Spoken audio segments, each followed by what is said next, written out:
আসসালামু আলাইকুম এভরিওয়ান, কেমন আছো তোমরা সবাই?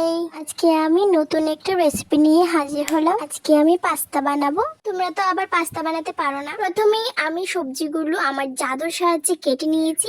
এখন পাস্তার প্যাকেটটা কাটছি।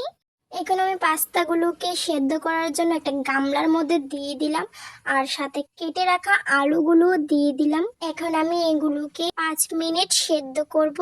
তোমরা যদি তাড়াতাড়ি সেদ্ধ করতে চাও তাহলে একটু লবণ দিয়ে দিবে। তোমরা তো আবার জানো না কিভাবে পাস্তা বানাতে হয়। 5 মিনিট পর ঢাকনাটা উঠিয়ে দেখবে একদম সেদ্ধ হয়ে গেছে। কি সুন্দর লাগছে দেখুন, ইচ্ছে করছে খেয়ে ফেলি।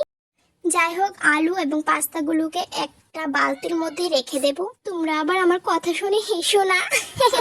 তোমরা যারা আমার চ্যানেলটাকে সাবস্ক্রাইব করোনি তাহলে তাড়াতাড়ি গিয়ে চ্যানেলটাকে সাবস্ক্রাইব করে দিও, ঠিক আছে? এখন আমি গামলাটার মধ্যে একটু তেল দিয়ে দেব। তেলটা গরম হওয়ার পর একটু লবণ দিয়ে দেব, তারপর পেঁয়াজগুলো দিয়ে দেব। পেঁয়াজগুলো একদম কুচি কুচি করে কেটে নিবে। পেঁয়াজগুলোকে এভাবে নাড়তে হবে যাতে একদম বাদামি কালার হয়ে যায়। এখন দিয়ে দেব কাঁচা লঙ্কা। এগুলো হতে হতে তোমাদের একটা ধাঁধা জিজ্ঞেস করি, বলুন তো কোন ড্রেস পরা যায় না? যদি আপনারা সবাই আমার এই ধাঁধার উত্তর দিতে পারেন তাহলে আপনাদেরকে আমি পাস্তা খাওয়াবো। এখন আমি দিয়ে দিলাম চিমটি হলুদ আর ধনিয়া গুঁড়া, তারপর শুকনো লঙ্কা গুঁড়া। যখন মশলাগুলো একসাথে হয়ে যাবে, মিশে যাবে, তারপর কাটা টমেটো দিয়ে দেব।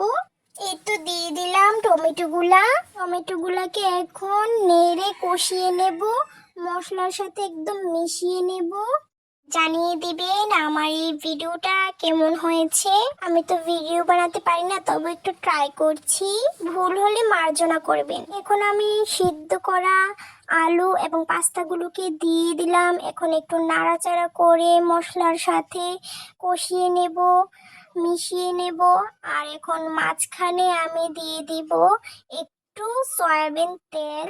তেলটা যখন গরম হয়ে যাবে তখন একটা ডিম ফাটিয়ে দিয়ে দেব।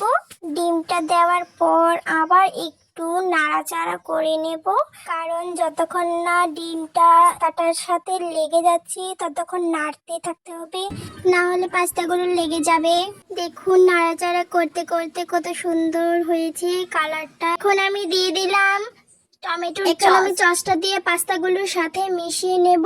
ভালো করে নাড়াচাড়া করার পর পাস্তাটাকে আমি নামিয়ে নেব। একটা প্লেটে সাজিয়ে নিয়েছি। দেখুন কত লোভনীয় লাগছে পাস্তাটা।